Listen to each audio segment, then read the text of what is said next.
When we talk about storytelling in a nonfiction journalism sense, there are a bunch of different kinds, and they're all worthy stories. Sometimes I worry that in all this conversation about narrative, people get caught up thinking narrative is the only good way to tell a story or convey information to people. It's not. The investigative piece, although it will certainly use elements of narrative when it works well, starts with a single premise. Something is wrong. There's a problem. I'm going to go figure out what the problem is. A great yarn, maybe a profile, a story that you tell about an individual person, starts with your person. You do everything that Chris just talked about in your various magic tricks to tell that story, but you sort of know where you're starting. What I want to do is talk about the kind of story that starts with the giant mess, and you have to kind of funnel your way into a story from there. And I've done both kinds, but one of the interesting things right now about working for National Geographic, which I've done more of than anything else over about the last 7 years, just because their stories take so long to do, is these big mess reverse funnel, as I think of them, stories. Because what Nat Geo does often, and they tend to do it a lot with me, I'm sort of jealous of the people who get told, go off and do a story about the mating habits of this weird honeybee because we have some great photographs of it. I don't get those. I get what I think of as the one-word, or in some cases, two-word assignments. 3 words. The Mexico-Guatemala border. Okay, that's 4 words, sorry. The Tarahumara Indian people in northern Mexico. You go find us what the story is, go learn about it, find us what the story is, find us a story within that big topic, and then we'll take it from there. Now, this is not a complaint.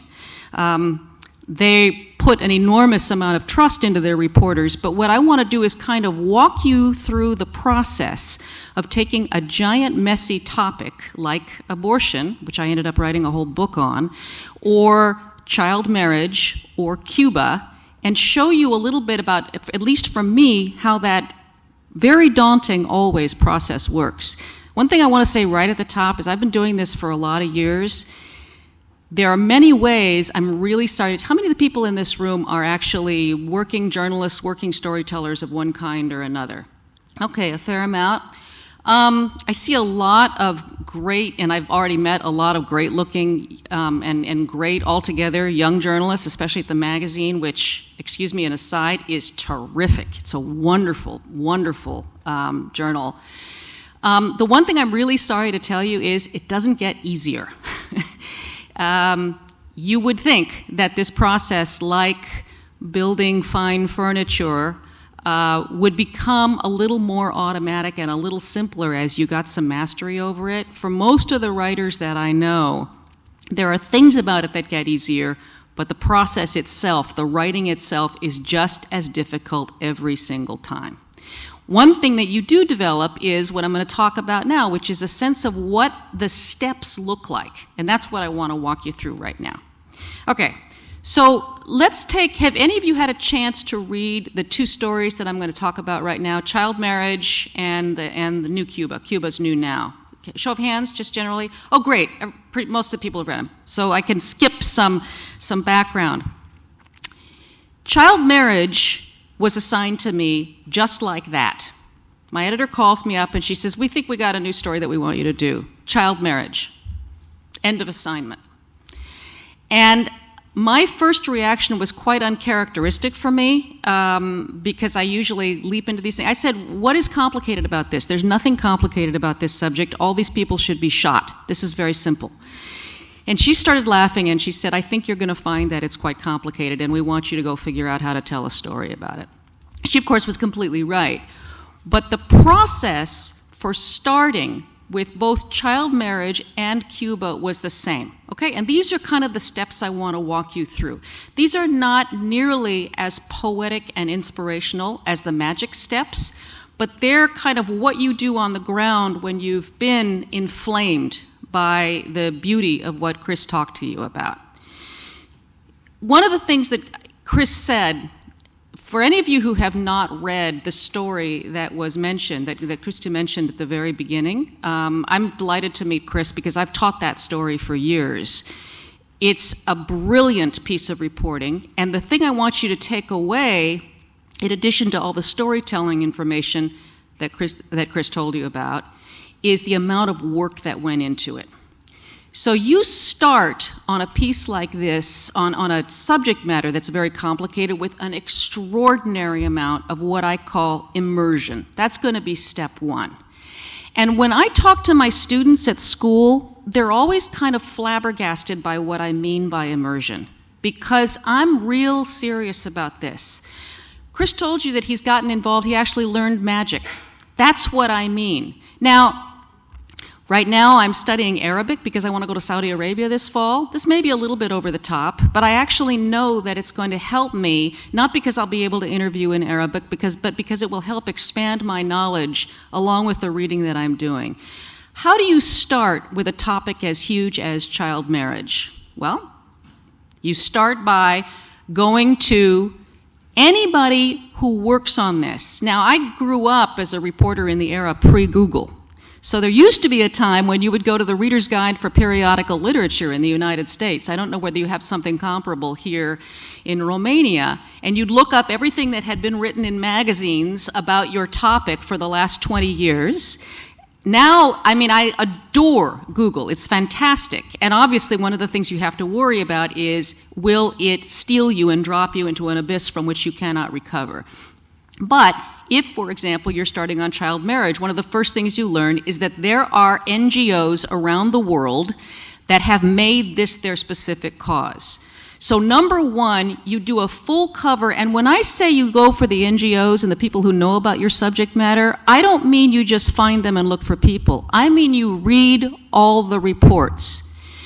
Now, do you guys have LexisNexis? Do you use that in Romania here? Is there a database that basically gets you into everything written in any language that you can read of things that have been published? Does that work here? Do you have the equivalent? Not so much? In the States, we have something called LexisNexis, and I'm sure they have it available in Canada as well, which puts you into this enormous trove of news writing about whatever topic you might be interested in. And what always surprises my students when I tell them is that you actually have to, you figure out some way to narrow your search. The way I tend to do it is only articles over 1,000 words. Or if there's somebody in particular that I'm trying to find out about, only articles over 1,000 words and also articles that pertain to them. But you read everything. You spend an enormous amount of time reading. And when I do my thing later on today, talking about ways to interrogate your story idea, I'll talk a little bit more specifically about how to do that search. But one of the things you're doing in that search is looking for individuals, you're looking for specific reports, and you're looking for places where you may want to then narrow that funnel. The first thing that you want to do, though, is create some kind of a timeline so you have a grip on what your big subject matter is. Then figure out, who am I talking to, what am I going to read, and where am I going to go? That's sort of stage one. Stage two, you start picking up the phone. This is a really important stage that a lot of us screw up. A lot of reporters screw up. I used to screw it up. I don't now because I learned how not to, but a lot of my students do. You start calling what I shorthand as big hats, which is a term I use when I'm talking about structuring stories. But big hats are people who really know a lot about your topic. Your first call to here's how you screw up a call to a big hat. Hi, I'm so-and-so from such and such a magazine, and I've got to do this piece on so-and-so. Do you have about 45 minutes for me to ask you a bunch of questions? Okay? So what Big Hat hears is, I, who have spent 25 years developing expertise in this topic, am now being asked to dump my brain into a reporter who's too lazy to do his or her own homework. That's not what you meant to say, but that's what they hear. And I have to tell you that having actually developed expertise on one topic, which is abortion, the history and development of abortion law and the conflict in the United States, I've been the subject to some of these calls. Right? When a reporter or a student will call me and say, I need you to help explain the abortion conflict to me. And I'll be like, 500-page book, 6 years of research, go look at that, and then we'll talk. And I get a little ticked, even though I understand what's going on. So your first call to your experts has to be what I would describe as, give me my homework. And I like having people use the word homework, or whatever the equivalent in Romanian for that. What you want to convey is, I understand that I'm ignorant of this topic. I'm just starting out. You have a lot of knowledge. I need some guidance in how to begin to be an intensive student, right? Where can I go learn a lot about magic before I even talk to you? I can't tell you how many times I've done this. One piece on which I had to do a kind of a funnel like this, even though it was a very different situation, I got assigned by the Times Magazine about 5 years ago to do a cover story on Rafael Nadal, the tennis player. I said to my editor, no, this is a mistake assignment. You don't want me to do this piece. He said, why? I said, I don't play tennis. I don't understand tennis. I don't know the rules of tennis. I think I know that love means zero, but that's the only thing, and I don't know why. And he said, no, this will be interesting, do it. And I said, you're not listening. I don't understand tennis. And he said, no, it'll be a more interesting piece because you speak Spanish, but you don't play tennis. Most people do the reverse with Nadal. So I had to do what I'm describing to you on tennis, right? A subject about which my across the street and next door neighbors knew an enormous amount. My nephew played tennis, in a Division III school in the US. And what I had to do was say to each one of them, I am stupid about tennis. My editor thought it would be amusing to assign me to do a Nadal piece. Help me start doing my homework, right? Now, if I had called a tennis expert or coach and said, please explain tennis to me, you can imagine the reaction they would have had. But I called sports writer friends and basically said, where do I start? How do I do my homework? And I did my homework. I read Tennis for Dummies in the US. I started my way up through the tennis literature, which is pretty bad. That's how I learned it. So I do the same principle on every one of these things. What do I read? Okay? So after you've been guided by your experts, then you can start calling your experts back. They don't expect you to have developed 25 years of expertise on their topic. They expect you to have shown the seriousness of purpose, that it merits their attention. And then they'll say, okay, here's a place that you want to think about. Here's a place that you want to go. Here are some of the big themes that you want to be looking at. So in child marriage, I start learning which are the countries where the most activity is actually underway. It is a problem. It's a problem in Romania. It's a problem in the United States. There are fundamentalist Mormon communities in the U.S. where they marry off the girls at 13. I had to tell my editors we're going to have to narrow down the number of places, and we decided, because of a number of reasons, access, visuals, where the photographer had already been, to go to North India and to Yemen. I had to talk my editors into not sending me also to Africa because the story wasn't going to be long enough to handle it. With Cuba, very similar situation, even though you obviously don't have to have people telling you where to go. Where do I start? What do I read? How, and this is really important, how do I begin to understand the threads of complexity that are totally important to this story? How do I make sure that I'm not just reading the pro-revolutionary literature, the anti-Castro literature? How do I get a good sense of both, and who can I call to guide me in this regard? So this is one of the points I'm going to leave you with as when I wind this up is, with a story like this, you are embracing the complexity, not running away from it. You have to understand it in order to be able to tell the story well, okay? You have to understand the fight or the argument or the currents that are underway in the story that you're telling. All right. You figure out where you're going to go with the help of the people that you have learned how to cultivate because you've called them in the right way, not in the wrong way. Normally, if you're going abroad, it's NGOs and also other kinds of scholars who have worked in the place who are going to help you. But these same principles apply if you're doing, say, a big story in Romania on some aspect of Romanian life about which you were unfamiliar before. How do I convey the complexity of this? Where do I go? Where's the best place for me on the ground? Again, we'll talk more specifically about how you think about how your story's actually going to unfold in my afternoon session. But you hit the ground, and this is another, I wish I had a good technique for helping you do this, but what you need to find, you all know this who have tried to do stories like this, you need your people. And I don't just mean your experts that you go to give you this perspective and that perspective. I don't just mean you've been told I want to go to the head of this party and the head of that party, I want to hear this argument. Somewhere in this world that you are trying to explore, there are going to be people whom you're going to connect with who are going to help guide you through the world. Experience and your gut will combine to tell you who these people are. What's the guide? They're articulate, which doesn't necessarily mean they're educated. It means they know how to talk, they want to talk, you have some connection with them, and they have a story to tell, okay? I've had to kill pieces because I found people who were articulate and they could talk, but they were basically just talking heads. They didn't have a story to tell. When I was asked to tell the story about modern conflict over the Tarahumara Indian people, which is a huge indigenous group in northern Mexico under various pressures, the woman I found with a story to tell was a clinic director who was half Tarahumara and half Mexican, and we went back into her town so that she could talk to me, because she was articulate and because we connected, about the conflicts in her own head, about being part Mexican and part Indian and seeing the community from both perspectives. We spent a week there. It worked really well as a storytelling vehicle. In Cuba, I had already been there for several weeks. I made 3 visits altogether to Cuba. And it was on the tail end of the first visit when I met the guy in Cuba that I call Eduardo.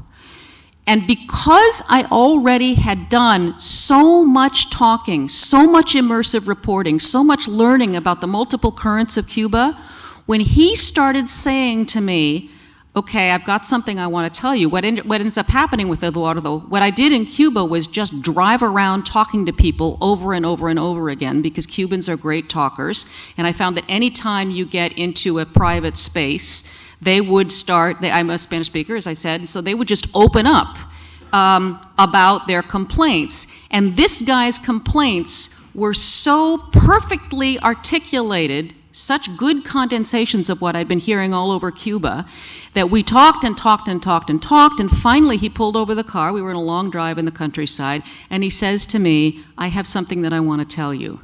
I said, what? He said, I am building a boat. My friends and I are going to get out of here sometime in the next month, while people are distracted by the visit of the Pope.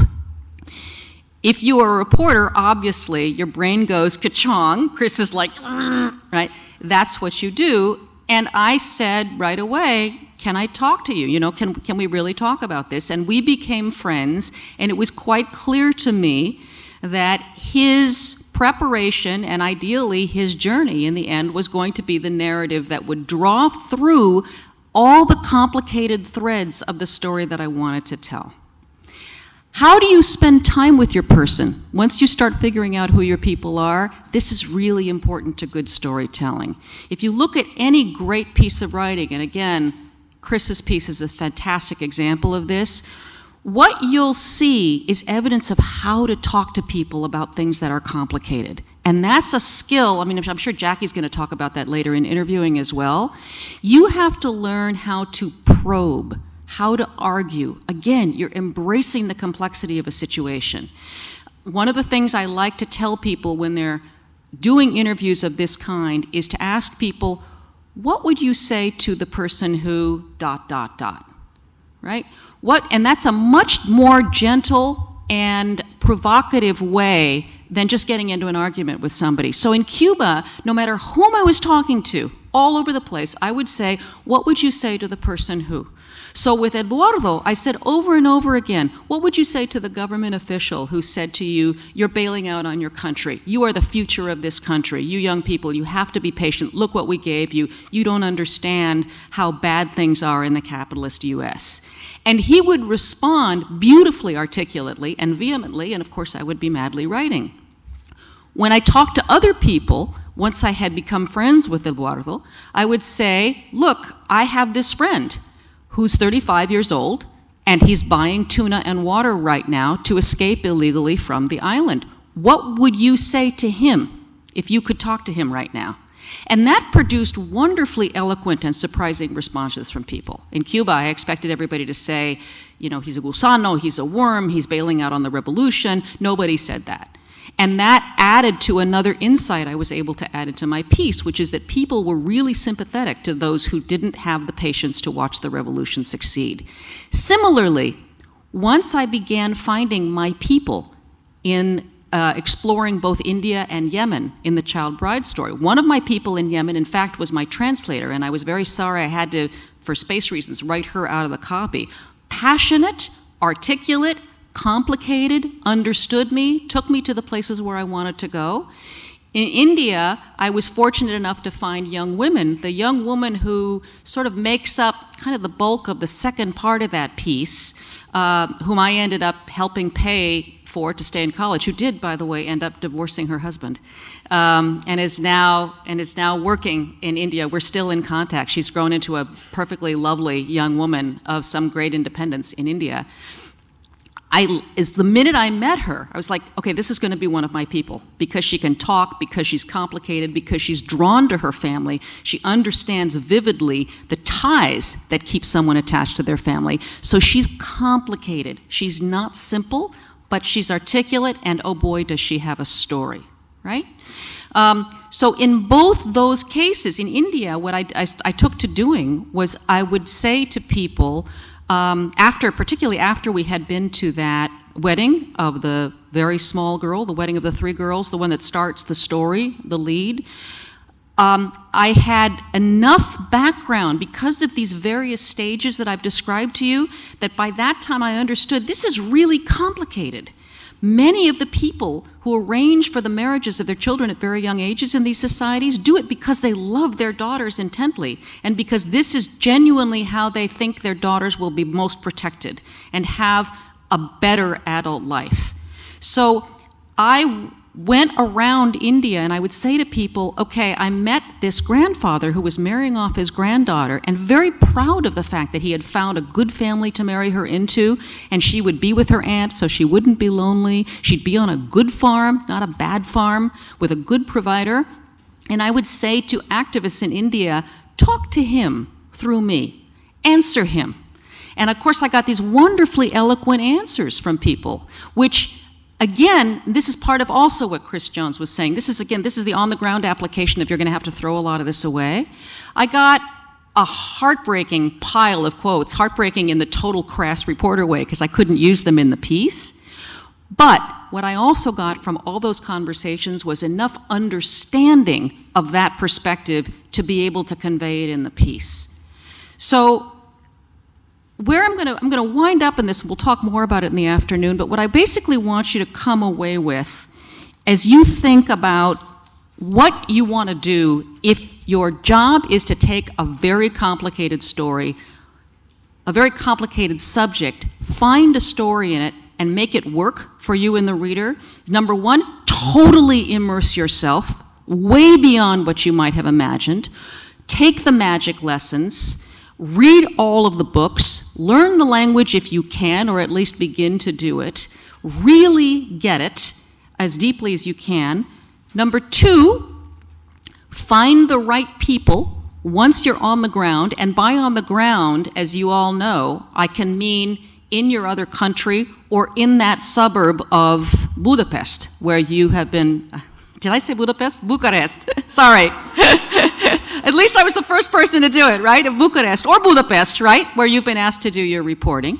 Find your people. Number three, embrace the fact that the subject matter is complicated. Resist the urge to make it really simple. Resist the urge to write the piece that just says child marriage is brutality and oppressive to all children, because we know that. Right? Resist the urge to say Cuba is breaking out and is dropping the shackles of capitalism. I'm dropping the shackles of communism and going capitalist, because that's not true. And it's much too simple to describe what's happening in Cuba. All right? Probe and argue. When you find your people, no matter who they'll be, keep asking them, what about this? What do you think? What would you say to the person who took argument with you? And finally, find motion in your story. Find a way to have your character take you from the beginning through the end, or in some way bring some direct action into your story so that you've got movement in there that helps describe the complexity. But the most important thing I want to say is keep it complex while bringing it to life through storytelling. One of the nicest things that I heard at the close of the Cuba story, for which I got a lot of really nice email from Cubans, both within, those who'd been able to write to me from within and those outside, saying, this is the best piece that I've ever read on Cuba because it's complicated, because it embraces Cuba's complexity. And there was an editor at the magazine who had a moment, they were happy with the story at the magazine and treated it very nicely, but there was a moment that somebody told me about later. In fact, I believe it was the editor himself who told me about it later. It was an associate editor who said, I need a point to this story. I need it to make an argument. And others said, no, the point of this story is that Cuba is very complicated. That's the point that she's trying to convey, and that's what we want to do, and that's what people liked about it. So we'll talk more in the afternoon about this. Thank you.